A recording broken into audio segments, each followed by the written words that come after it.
Selamat datang kembali. Kali ini kita mau gali lebih dalam satu prinsip nih dari buku The Rules of Management-nya Richard Templer. Spesifiknya, aturan ke-49, singkirkan aturan yang tidak perlu. Sumber kita ya dari bukunya langsung, bagian soal mengelola diri sendiri. Jadi, misi kita bareng Anda hari ini apa? Ya, kita mau coba pahami kenapa sih membereskan aturan-aturan lama atau birokrasi yang kaku itu penting banget buat Anda. Baik sebagai manajer, atau mungkin calon manajer yang pengen timnya kerja lebih efektif, lebih lincah gitu. Anda pasti pernah kan ngerasa kejebak sama prosedur yang, aduh, kayaknya udah nggak relevan, tapi kok ya masih harus diikuti aja. Nah, Templer punya pandangan menarik soal ini. Ah iya, sering banget itu. Itu fenomena umum loh di banyak tempat kerja. Ada prosedur, ada aturan yang dulu mungkin ada tujuannya. Tapi seiring waktu, konteksnya berubah, teknologi maju, aturannya gitu-gitu aja. Jadi aturan 49 ini ya semacam tantangan lah ya. Jangan cuma nerima aja, tapi coba deh evaluasi lagi, bikin lebih simpel. Ini soal berani nantang cara lama gitu. Tepat sekali. Inti aturan 49 ini sebenarnya simpel banget. Sebagai manajer, tugas Anda itu ya secara aktif nyari dan motong tuh pita merah birokrasi. Aturan-aturan peninggalan lama yang udah kadaluarsa, udah nggak ada gunanya lagi. Templar menggambarkannya kayak lagi bersih-bersih gitu. Buang barang nggak berguna yang numpuk aja di kantor. Nah, dan kuncinya nih, kata Templar, komunikasi ke tim Anda. Kasih tahu mereka, saya nih di pihak kalian loh. Tujuannya mau bikin kerjaan kalian lebih gampang, lebih efisien, bukan nambahin-nambahin beban. Ini soal membuang, warisan prosedur yang udah nggak fungsi lagi. Makanya penting banget buat nanyain semua yang Anda dan tim lakuin rutin. Dan buat mulai proses bersih-bersih ini, Templar kasih 2 pertanyaan ampuh nih. Pertama, kenapa sih kita lakuin ini? Dan yang kedua, ini mungkin lebih dalam lagi, kenapa kita lakuinnya dengan cara kayak gini? Pertanyaan ini kan maksa kita berhenti sejenak ya dari rutinitas. Buat benar-benar mikir, ini nambah nilai nggak sih? Atau cuma kebiasaan aja? Persis. Contoh gampangnya mungkin ada laporan mingguan yang formatnya nggak berubah 5 tahun. Padahal sekarang udah ada dashboard real time yang datanya lebih cepat, lebih akurat. Pertanyaan, ngapain kita masih bikin laporan manual ini? Itu bisa membuka jalan ke efisiensi yang lumayan loh. Bener juga ya. Bukan cuma hapus tugas doang, tapi kan membebaskan waktu tim biar mereka fokus ke hal yang lebih penting, lebih strategis gitu. Dan dampaknya pasti lebih dari sekedar efisiensi waktu kan? Jauh lebih besar. Pas Anda berhasil nih, nyingkirin aturan yang bikin ribet, secara nggak langsung Anda itu kirim pesan kuat ke tim.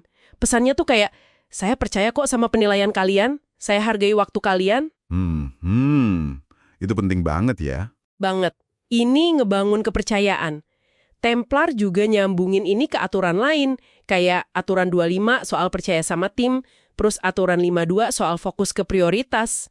Dengan nyederhanain, Anda bikin tim bisa fokus ke yang penting, nggak kejebak formalitas doang. Hasilnya, ya alur kerja lebih mulus, waktu lebih oke, dan yang penting, orang ngerasa dihargai dan diberdayakan. Saya jadi kepikiran agak lucu juga ya. Ada aturan buat nyinggirin aturan. Di dalam buku yang isinya aturan semua. Iya sih. Sekilas emang kedengeran ironis ya, tapi Templar jelas banget bedainnya. Yang dia maksud buat disingkirkan itu aturan yang berlebih, yang nggak perlu, atau yang usang. Aturan mereka gitu istilahnya, buat aturan lama yang udah ketinggalan zaman. Oke. Bukan berarti hapus semua struktur loh ya. Aturan yang bagus, yang bikin jelas, konsisten, jaga kualitas, ya tentu harus dipertahanin. Yang jadi target itu ya bisa dibilang aturan zombie lah. Aturan yang tujuannya udah nggak ada, tapi kok ya masih jalan terus, ngabisin energi. Aturan zombie. Jadi ini bukan soal anarki atau anti-aturan ya. Tapi lebih kayak kurasi aturan gitu. Memastikan tiap aturan tuh punya tujuan jelas dan masih relevan hari ini. Tepat. Ini soal optimalisasi, bukan hapus sembarangan. Tantangannya ya ada aja. Kadang nggak gampang juga kan bedain mana yang beneran zombie, mana yang masih ada fungsi tersembunyi. Atau mungkin ada yang nolak, yang udah nyaman sama cara lama.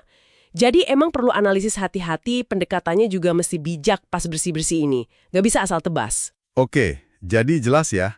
Pesan utamanya buat Anda, Manajer efektif itu bukan cuma nurut aturan, tapi juga jadi kurator aturan. Berani nanya status quo, berani pangkas birokrasi internal yang malah bikin lambat dan ngerusak semangat tim. Intinya, jangan takut bersih-bersih demi kerjaan bareng lebih lancar. Nah, sekarang coba deh Anda renungkan sebentar lingkungan kerja Anda sendiri. Ada nggak sih proses atau formulir atau langkah persetujuan yang rasanya kaku banget, muter-muter, atau kayaknya udah nggak nyambung sama kondisi sekarang? Cuma ngidentifikasi aturan Zorbi ini di kepala Anda aja, itu udah langkah awal yang bagus loh. Gimana kalau Anda mulai mempertanyakannya? Paling nggak buat diri sendiri dulu. Oke, sebagai pemikiran penutup nih dari kami. Kan Templar banyak ngomongin aturan di dalam tim atau area yang Anda pegang langsung ya. Tapi gimana kalau aturan itu datangnya dari atas?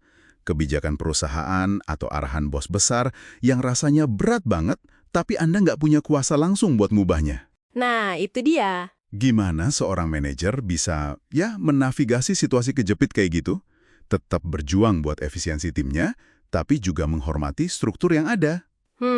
Ini mungkin tantangan yang lebih kompleks ya. Sesuatu yang bisa Anda renungkan lebih lanjut nih setelah ini.